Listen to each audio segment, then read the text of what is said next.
Alhamdulillah, alhamdulillahilladzi nawwir qulubina bil huda wal auladi walladzi arhamana bil maghfirah wa abna.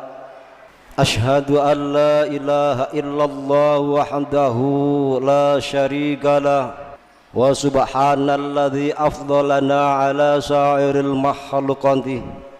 Wa ashhadu anna sayyidana Muhammadan abduhu wa rasuluhu sayyidil anbiya'i wal mursalin. Allahumma salli wa sallim wa barik ala sayyidina Muhammad wa ala alihi wa sahbihi wa man tabi'ahum bi ihsanin ila yaumil adzim. Amma ba'd. Faya ayyuhal khadirun usikum wa nafsi bitaqwallah faqad fazal muttaqun. Wa qala ta'ala fi kitabihil karim, a'udzu billahi minasy syaithanir rajim. Ya ayyuhalladzina amanu taqullaha haqqa tuqatihi wa la tamutunna illa wa antum muslimun. Sadaqallahul azim. Hadirin kaum muslimin jamaah salat Jumat rahimakumullah. Alhamdulillah, di hari yang mulia ini, hari terbaik dalam sepekan, yakni hari Jumat. Sebagaimana biasa pada saat yang sama kita masih ditakdirkan oleh Allah Subhanahu wa ta'ala dapat hadir dan rawuh di Masjid Darussalam ini untuk memenuhi panggilan Allah Subhanahu wa ta'ala dalam rangka melaksanakan salat Jumat secara berjamaah. Maka patut kiranya kita bersyukur kepada Allah Subhanahu wa ta'ala yang telah berkenan memberikan rahmat taufik, hidayah dan inayahnya, khususnya rahmatul iman, Islam dan kesehatan.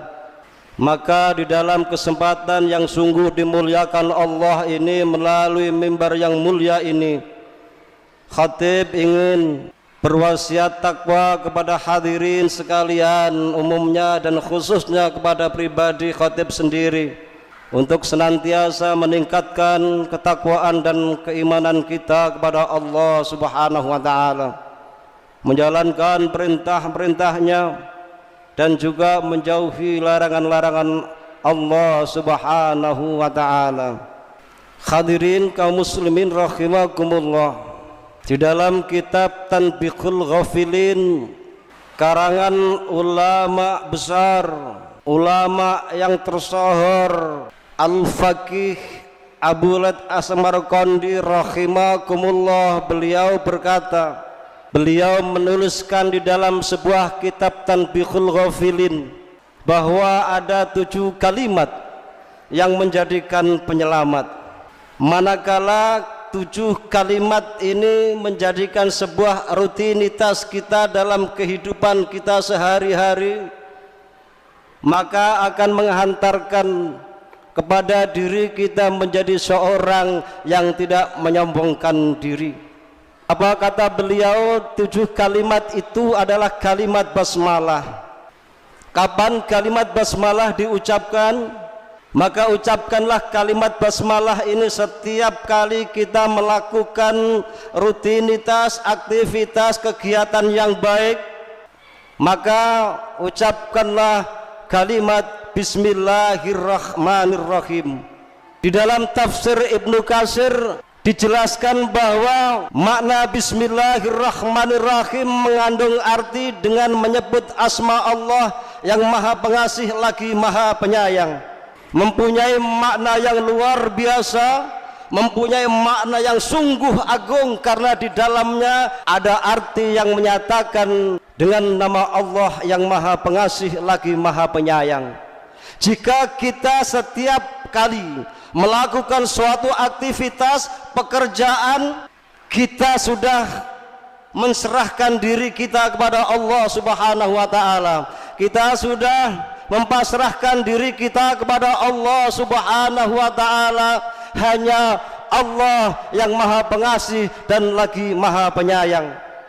Maka ketika kita setiap saat melakukan suatu aktivitas pekerjaan diawali dengan memasrahkan diri kita kepada Allah Subhanahu wa taala, berarti kita menghantarkan diri kita menjadi orang yang tidak menyombongkan diri, karena hanya Allah yang Maha Pengasih dan lagi Maha Penyayang.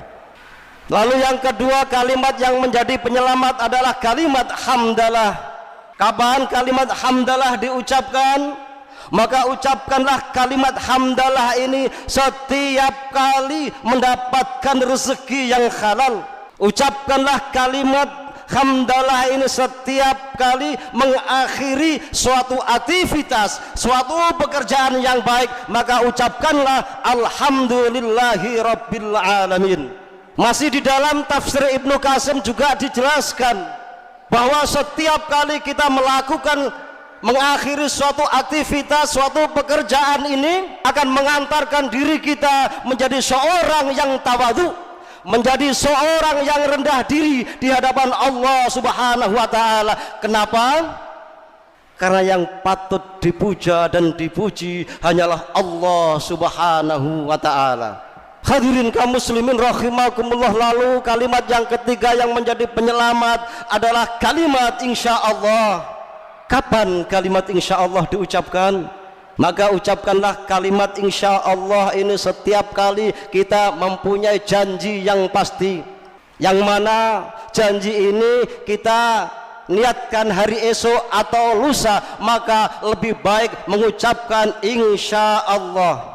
Sungguh jangan dibuat main-main kalimat insyaallah ini, jangan dibuat senda gurau insyaallah ini. Sungguh Allah murka, karena sering kita temukan banyak orang yang mengatakan, mengucapkan kalimat insyaallah ini hanya sekedar meyakinkan, padahal sejatinya dia adalah bohong, hanya sekedar meyakinkan kalimat insyaallah ini. Maka jangan sekali-kali, sungguh manakala hanya dibuat main-main, Allah akan murka kepadanya.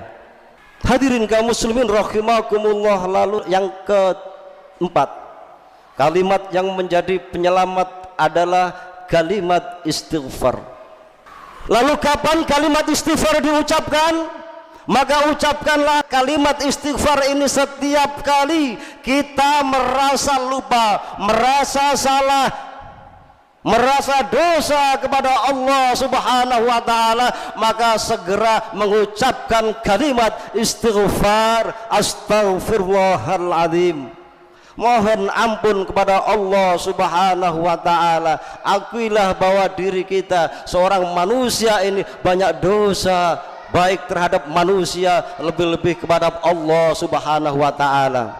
Rabbi inni dzalamtu waghfirli dzunubi fa innaka la yaghfiruka. Ya Allah, kami ini adalah manusia biasa yang sering menzalimi diri kami sendiri, maka ampunilah dosa-dosa kami ini ya Allah. Hanya Engkau yang mampu mengampuni segala dosa-dosa kami.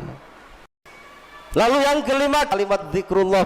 Kapan kalimat zikrullah ini diucapkan? Maka ucapkanlah zikir kepada Allah setiap saat, setiap keluar masuknya nafas kita ini kita harus ingat kepada Allah Subhanahu wa taala agar kita ini selamat. Sekalipun kata orang itu tidak selamat atau tidak baik, namun Allah perintahkan nafas kita, keluarnya nafas kita, tariknya nafas kita, kita senantiasa ingat kepada Allah Subhanahu wa taala. Jika kita senantiasa ingat kepada Allah, apapun yang terjadi kita senantiasa tenang, hidup kita senantiasa bahagia karena ada Allah Subhanahu wa taala. Ala bidzikrillah tatma'innul qulub. Ingatlah kepada, maka aku janji akan aku teguhkan hati kamu menjadi orang-orang yang tenang. Maka sebaik-baik kalimat zikrullah ini, kata Allah Subhanahu wa taala, mudah diucapkan, mudah dilisankan, namun berat amal timbangannya. La ilaha illallah Muhammadar Rasulullah. Ini senantiasa kita harus menjadikan nafas kita ini ingat kepada Allah. Allah, tarik Allah, Allah, Allah. Disinilah letaknya. Kenapa? Karena kita nanti diupayakan berusaha setiap kali mengucapkan kalimat la ilaha illallah, diharapkan nanti menghadap Allah di akhir hayatnya kita bisa husnul khotimah, karena kita membaca senantiasa selalu dan sering membaca la ilaha illallah Muhammad Rasulullah sallallahu alaihi wasallam. Hadirin kaum muslimin rahimakumullah, maka kalimat yang kelima yang menjadikan penyelamat kita adalah kalimat istirja. Apa itu kalimat istirja? Kalimat istirja adalah sebuah kalimat yang berlafalkan inna lillahi wa inna ilaihi rajiun. Kapan kalimat istirja ini diucapkan? Maka ucapkanlah kalimat istirja ini setiap kali kita menemukan mengalami sebuah musibah, baik itu musibah besar maupun kecil, kita mengucapkan inna lillahi wa inna ilaihi rajiun. Sungguh semuanya itu adalah datangnya dari Allah, maka kembali pula kepada Allah Subhanahu wa taala. Namun yang dimaksud di sini ini bukan hanya sekedar kita melihat orang meninggal baru kita mengucapkan kalimat istirja, kalimat inna lillahi wa inna ilaihi rajiun. Bukan itu saja. Ketika mengalami kita di tengah jalan kesandung, maka ucapkanlah kita ini dengan mengucapkan kalimat istirja. Karena semuanya itu adalah Allah yang menggerakkan. Jadi apapun yang kita alami, yang tadinya mulus-mulus saja, setelah itu kita ada rintangan, jatuh dan lain sebagainya, maka segera kita mengucapkan inna lillahi wa inna ilaihi rajiun. Hadirin kaum muslimin rahimakumullah, kalimat yang ketujuh adalah kalimat yang menjadi penyelamat adalah kalimat la haula wala quwata illa billahil aliyyil azim. Kapan kalimat la haula wala quwata illa billahil aliyyil azim diucapkan? Maka ucapkan kalimat la haula wala quwata illa billahil aliyyil azim setiap kali kita menemukan sebuah kesulitan, sebuah beban yang berat, maka ucapkanlah kalimat la haula wala quwata illa billahil aliyyil azim. Kita serahkan segala sesuatu yang menjadi beban kita, yang sekiranya kita ini tidak mampu untuk melaluinya, tidak mampu melewatinya, maka kita sandarkan kepada Allah Subhanahu wa taala. Allah yang memberikan jawaban, Allah yang maha tahu, Allah yang mengerti apa yang kita alami. Maka kita harus dekat kepada Allah, senantiasa taqarrub ilallah di mana dan kapanpun kita senantiasa dekat kepada Allah Subhanahu wa taala. Hadirin kaum muslimin rahimakumullah, demikianlah khutbah yang dapat kami sampaikan. Mudah-mudahan menjadikan ilmu yang manfaat, ilmu yang barokah, menghantarkan diri kita menghadap Allah Subhanahu wa taala nantinya menjadi seorang hamba yang husnul khatimah. Amin amin ya rabbal alamin. A'udzu billahi minasy syaithanir rajim. Bismillahirrahmanirrahim. Wa amma man khafa maqama rabbih wa nahaa an-nafsa 'anil hawa innal jannata hiyal ma'wa. Barakallahu li wa lakum fil Qur'anil azim wa nafa'ani wa iyyakum bima fihi minal ayati wa dzikril hakim wa taqabbal minni wa minkum tilawatahu innahu huwal ghafurur rahim.